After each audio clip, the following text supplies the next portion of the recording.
خط میں لکھا تھا کہ میں تم سے بہت پیار کرتی ہوں، پر میں تم سے شادی نہیں کر سکتی۔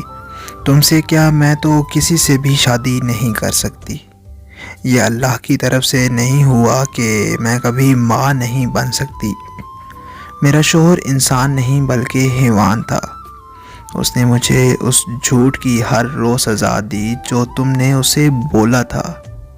میرے ماں باپ نے تو اپنی مرضی کر کے اس حیوان سے میری شادی کر دی، پر اس کو مجھ سے شدید نفرت تھی۔ اس نے مجھ پر ایسا کوئی ظلم نہیں ہے جو کیا نہ ہو۔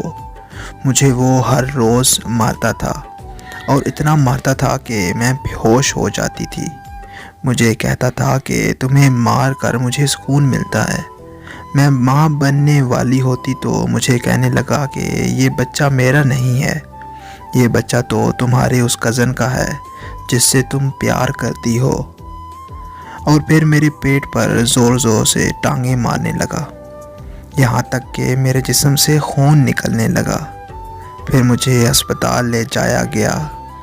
آپریشن کے بعد پتہ چلا کہ میں کبھی ماں نہیں بن سکتی۔ میں نے ابو سے بولا تھا کہ مجھے نہیں رہنا اس کے ساتھ، پر ابو نے کہا کہ پہلے ہی تم نے ہماری عزت مٹی میں ملا دی ہے، اب اور ہمیں ذلیل مت کرو۔ میں نے امی کو تو سب بتایا تھا، لیکن امی نے کہا کہ سب مرد ایک جیسے ہی ہوتے ہیں۔ اس حیوان نے مجھے اتنا ٹارچر کیا ہے کہ اب کسی مرد کو خود کے قریب سوچ کر میری روح کانپ جاتی ہے۔ یہ سچ ہے کہ میں تم سے بہت پیار کرتی ہوں، پر میں تم سے شادی کر کے تمہاری زندگی خراب نہیں کر سکتی۔ مجھ میں لڑکیوں والی فیلنگ مر چکی ہے، اب مجھ میں بس ایک ڈر بچا ہے۔